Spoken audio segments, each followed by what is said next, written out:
Welcome to another episode of Team Anywhere, where CEOs, leaders, and experts at building teams, companies, organizations, and amazing cultures share how to lead from anywhere in the world. I'm your co-host on the East Coast, Ginny Bianco Mathis. And I'm your co-host on the West Coast, Mitch Simon. And we invite you to join us to Team Anywhere.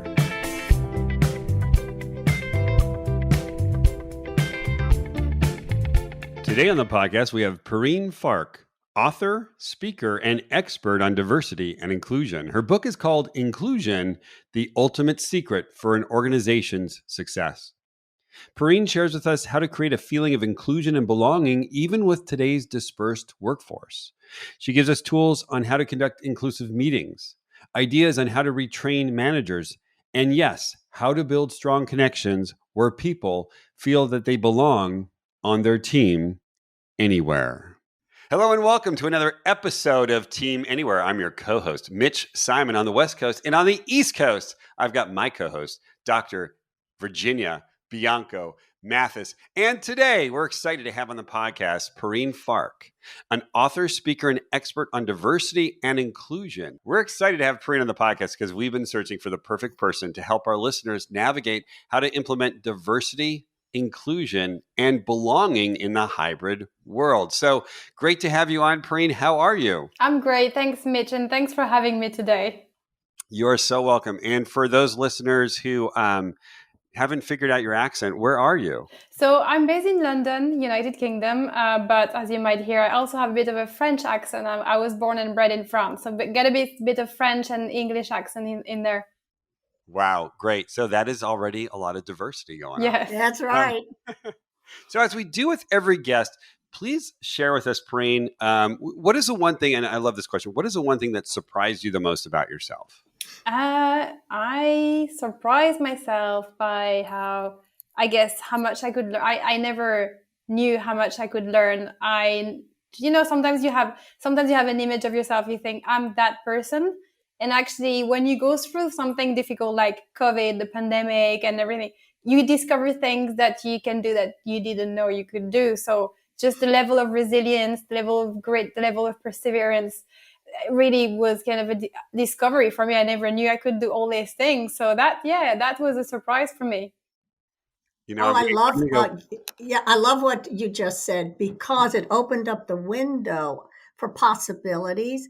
And I think almost everyone that are in our kind of world that we live in for the podcast could probably say the same thing. I hadn't looked at it that way. Yeah. The possibilities.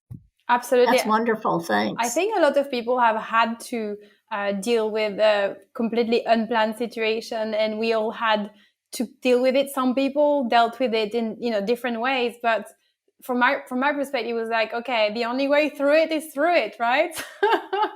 And you discover things that you do that you never knew were possible, like a level of resilience and that's been a great journey for me. Yes. So I'm going to dig a little bit more, because you said, I didn't know that I could be that person. So I'd love to ask you, what was that person who you knew yourself to be, and who is that person that you know yourself to be now? So the idea of starting this diversity and inclusion consultancy and coaching is something that I had on my mind for a very long time, and in fact I was sort of doing that a little bit on the side. But the idea of just throwing myself in it and writing a book about it and publishing a book. If you'd asked me 10 years ago, would you publish a book? I'd say, who are you kidding? Me? An author? But I just did it, and it just happened almost naturally. So that's an example of something I've done that I never even thought about, me, and so, it's just pushing myself, doing things, new things, actually made me realize I can do so many more things that I never knew I could do. That's right. That's great. We had early in the podcast, we had Mike Robbins on the podcast, and he shared his story of why he was interested in writing a book really on inclusion and diversity. What was it about your story, your history, that you chose diversity and inclusion to write about? Yeah, it's a great question. It's a very personal story, I guess. I've always worked in the technology industry, in the software industry, and here in London for a lot of companies. And as you can imagine, it's a very straight white male dominated environment and competitive, very competitive environment. And I was often, well, first of all, I was often the only woman in the room. But then when I became a mom of, two young children, I was often the only mom in the room. And when I looked at the table around me, all the other people in leadership were men, and their wife was often either not working or she was working part-time and looking after the children, whilst I was working full-time and my husband was working full-time, and we had 2 young children with no childcare. So it was very, very hectic. And, they had those late night meetings, 6 p.m., 7 p.m., no problem for them because they didn't have to worry about the school run and dinner. But I had to worry about that. When I received the call from nursery saying, your son is sick, can you pick him up right now? He's got fever, temperature. I had to go and run. They didn't have to worry about that. So, and then all those like small, subtle, acts every day, and just made me feel there must be a better way. Why is it this way? So this is the personal story of feeling sometimes I was the only woman in the room, the only mom in the room, made me want to, help companies create a more inclusive environment, inclusive for mothers and I guess women and people of color and LGBT plus, not just from women and mothers, but every type of employee should be supported and be successful in their career. Thank you for that story. So let's get the terms down. Now, the name of your book is Inclusion: The Ultimate Secret for an Organization's Success.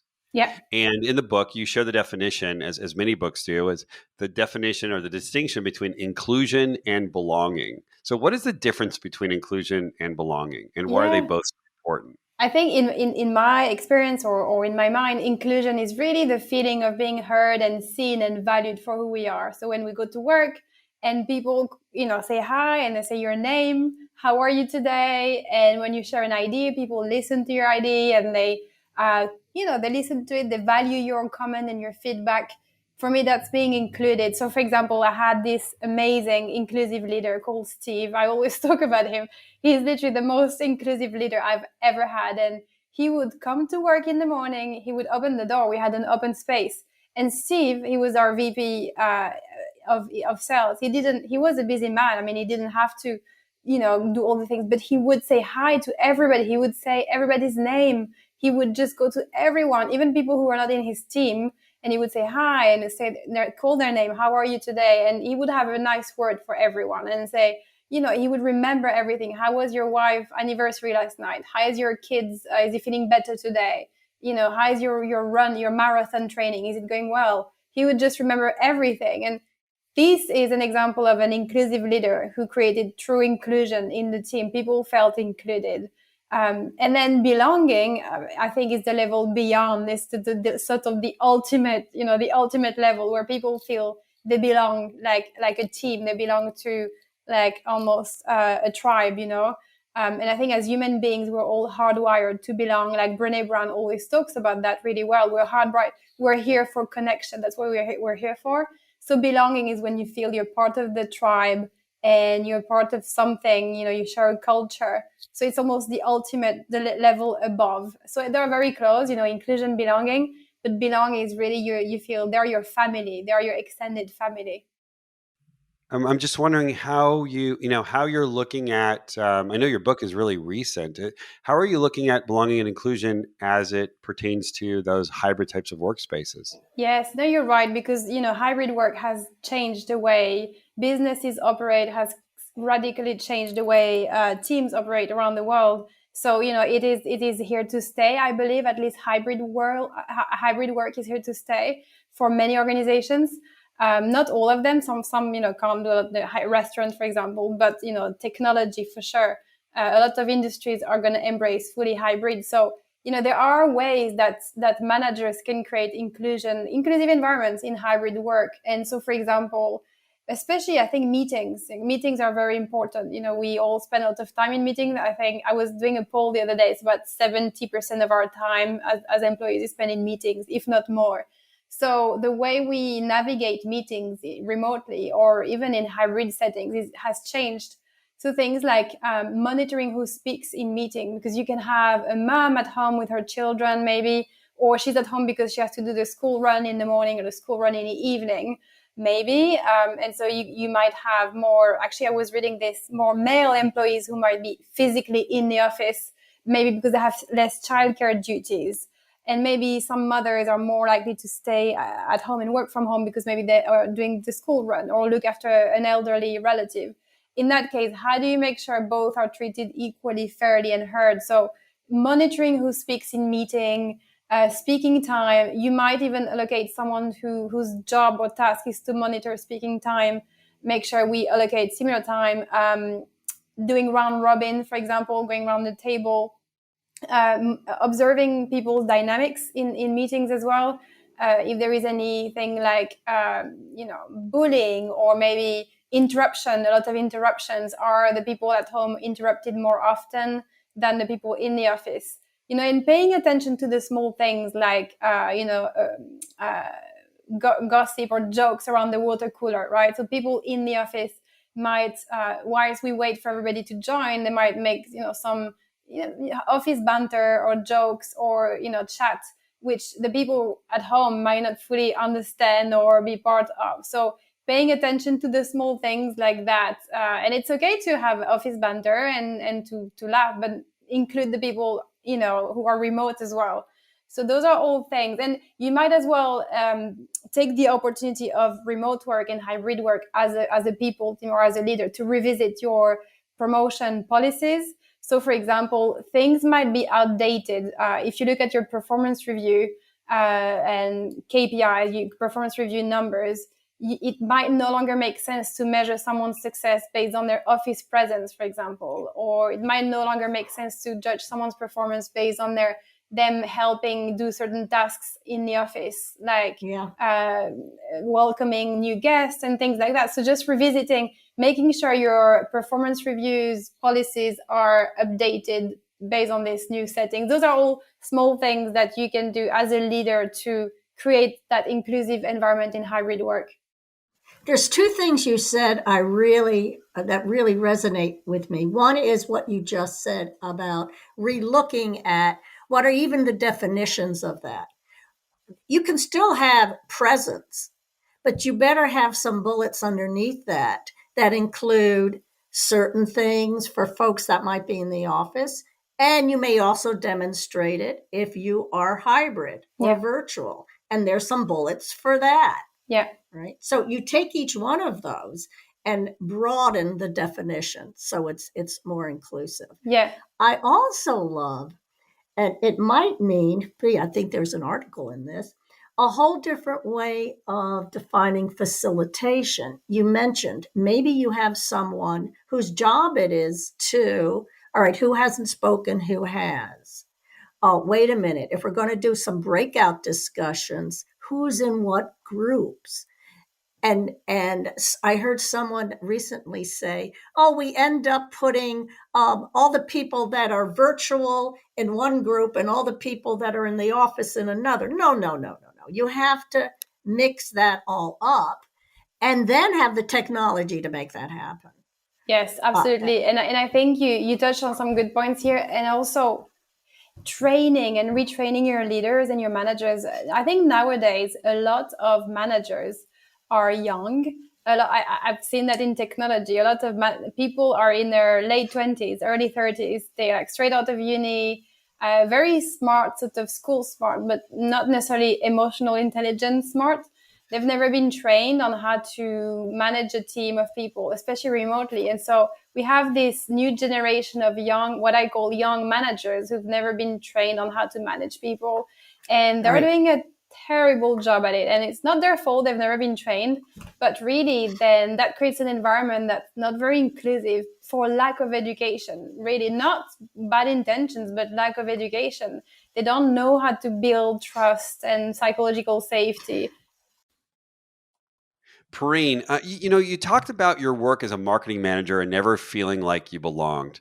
What can managers do today to make sure their teams feel seen, especially in a world where we're not in the office, or when we are, others might not be in the office. Yeah, and I will answer your question with a story. Great. I love Because stories. yeah, you mentioned you like stories. So in one of my previous roles, I was an employee and my manager was pretty young. I think she was in her mid-30s.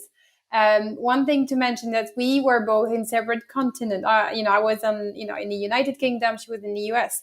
And so it was very difficult, first of all, to have a report, to build report, being so far away.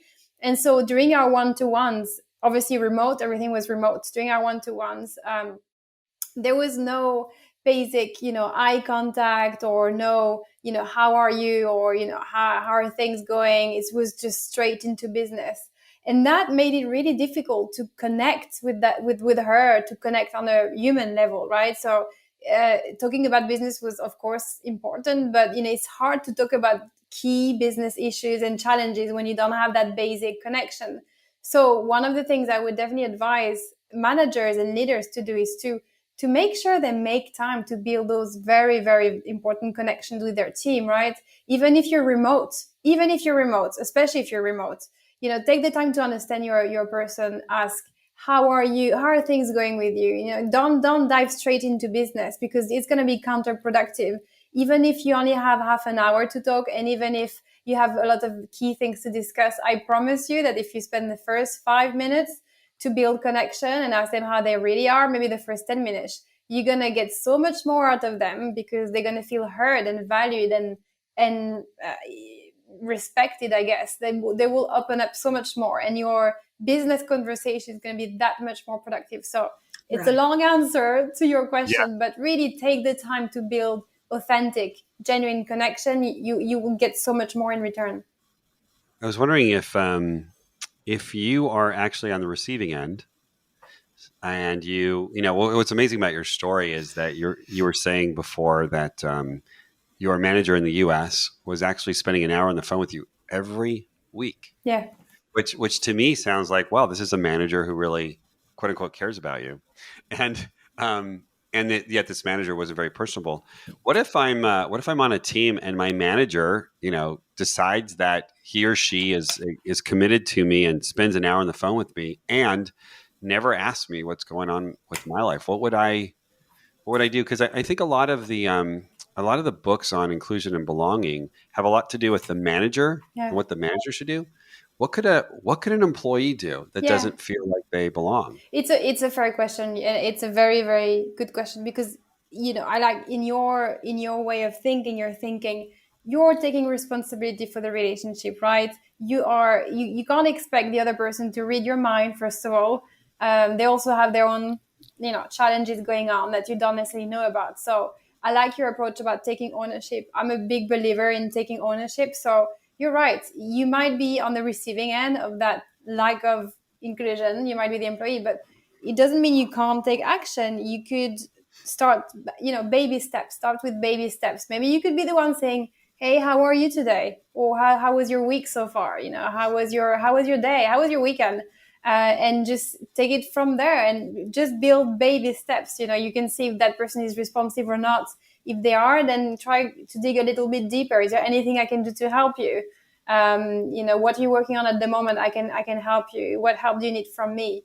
Maybe you can be the one to leading by example, even if you're the employee, even if you're, I guess, and they are the boss. And that's something, I guess, in perspective, I wish I had done. I wish I had taken more ownership and responsibility for the relationship. Of course, it's a bit scary, and of course, it's a bit uncomfortable to be the one to take the first step, because you might just get a big no in return.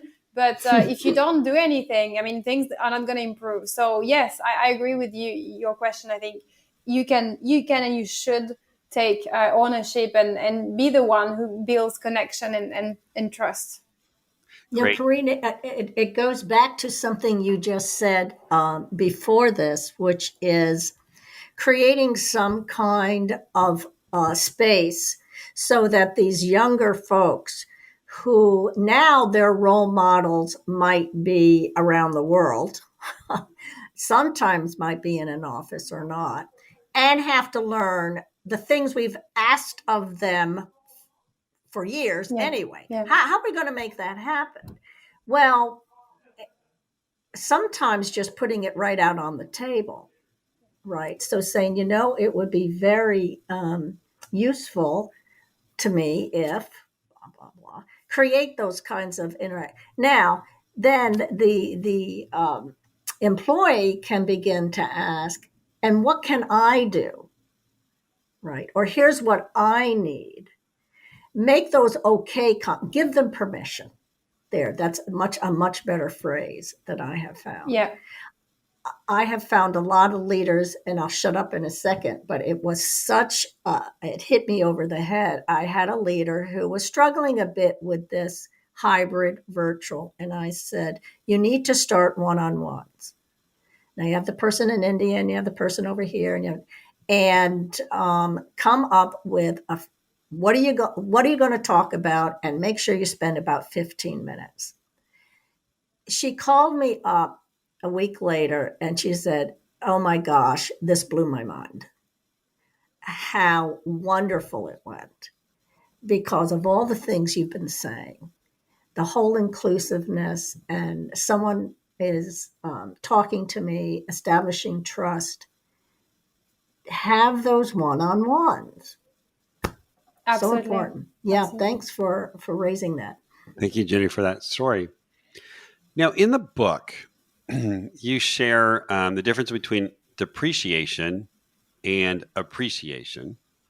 And I wanted to know if you could share with our listeners the difference between depreciation and appreciation. And also, what I'm interested in is a lot of managers depreciate their team members, and they don't even know that they're doing it. Mm-hmm. Yeah. So I'm just wondering if you could share with us the difference between the two, and how can a manager start to realize that they actually are when they don't realize that they are? Yeah, great question again. So in my mind, when an employee feels depreciated, it's obviously the opposite of feeling appreciated. They're not feeling heard, they're not feeling valued, they're not feeling seen, they're not feeling respected. And the impact of that on disengagement is huge, because the employee is going to use disengagement as a coping mechanism, right? They need to cope with that situation of being unheard, unseen, unvalued, never heard in meetings, never asked for their opinion, always the last to speak, and then we run out of time. And so they're going to have to cope in a way that's most likely going to be disengagement, complete disengagement, and possibly looking for a job somewhere else. So the managers might not notice that because they might be either self-absorbed or busy or whatever. And to an extent, it could even be a form of bullying. What are some, if I were to ask you, what are the number 1, 2, and 3 things that a leader could do to build a more inclusive team? What would those actions be? Yeah, one strategy I always talk about that is I talk about the unwritten rules. I think I talked about that a bit earlier. If you're a manager and you want to create a culture of inclusion, you want to talk about those unwritten rules. And by that, I mean, state out loud what behavior is expected in a meeting, what kind of attitude is expected in a meeting, in terms of who should talk, listening, sharing, speaking time, etc. Pay attention to the small stuff, right? So speaking times, we know that women tend to speak less than men in meetings, for example, and it's true across different industries. So pay attention to who speaks. And give all employees a voice every single day. There was a study by Yale psychologist Victoria Brescal. She found that male senators in the US with more powers spoke more often on the Senate floors rather than their junior colleague. But female senators with equal longevity didn't speak as much. So, observing who speaks, give every employee a voice every single day in meetings, etc. And also educate your leaders and hold them accountable every day on inclusive leadership. Really encourage your leaders to understand what does it mean to be an inclusive leader, how to support underrepresented employees in the company. So those are all small things that leaders can do to create a more inclusive work environment. Great. Final question is, why are diverse and inclusive teams more productive overall? Like, why should we do this? Yeah, I mean, there are a lot of studies out there demonstrating the link between productivity and inclusion. So Harvard Business Review, McKinsey, of course, Boston Consulting Group, and Deloitte. They've all demonstrated, according to studies, there is a link. One of the reasons is when teams are diverse, there is a diversity of thoughts, which leads to more creativity and innovation. So there is a clear innovation win here, diversity of thinking. Also with inclusivity, when people feel included, there is that basic layer of trust, which means psychological safety, which means holding each other accountable. And so you can push harder to get results because you can have those difficult conversations that are necessary in business. When there is no inclusion, no trust, no psychological safety, it's hard to keep each other accountable because we're scared of having those conversations. So those are some explanations as to why diverse and inclusive teams perform better. Great. I actually have one more question, which is I'd love to know what your journey has been in writing the book and publishing the book. And of course, going out there, and I'm sure you're doing workshops and you're doing speeches around the book. What has been your experience there? Yeah, it started very organically. I started writing a lot of blog posts around different topics around diversity and inclusion. And the more I wrote, the more I enjoyed writing and the more I research, because, every time I write a blog post, I do more research, more studies. And every time I really enjoyed it. I was like, that's really interesting. Oh, that's really interesting. But I need to know that. So I really enjoyed the process of writing and learning new things. And I just organically started writing to a point where I thought, well, wait a minute, I have a lot of content there. Maybe I could do something more than just writing blog posts. So one thing was, I did leverage a lot of existing blog posts and articles. I had been writing a lot for, publications and media, but also just, it just happened really organically. So I just wrote that book very almost very not quickly, but in one go. I just decided that's it. I'm writing the book. So I was in the zone and I was writing. I just, and then I worked with a publisher and someone who helped me make it look nice and helped me deal with all the logistics of publishing. And that was it. So, for me, once it happened organically, but two, one day I woke up and I decided that's it. I'm writing the book. I don't care. And I think you just need to decide. I just decided that's it. I'm doing this thing. So that's the story. Beautiful. It's like live your dream. That's right. Focus. That's and it. Let it flow. That's it.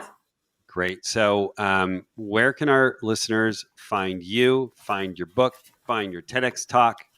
Yeah, so you can find my website, which is my first name, last name together.com, perrinefarque.com. You can find me on LinkedIn, Twitter, Facebook, Instagram, YouTube. It's all just search for my name, Perrine Farque. And my book is on Amazon. So if you just go on Amazon and search inclusion in the book section, you'll find it. Okay, great. Well, great. Well, gosh, thank you so much, Perrine. Thanks for reaching out to us. Thanks for a wonderful conversation around inclusion and belonging. And thank you, Ginny. Yes, thank you. You're welcome. No, I was thanking you, Perrine, for some wonderful thoughts to build on. Yet this other layer that our leaders that are trying to manage in these hybrid teams and world really need to keep at the top of their techniques and game. Thank you so much for having me. It was a pleasure chatting with you, Mitch and Ginny, and I really love your work as well. So such an honor to be with you today. Thank you. Thank you. So to our listeners, if you've loved this podcast, which we have immensely, please share this podcast with your friends and your colleagues and give us a rating, give us 5 stars so that other people will know. 5 stars, right?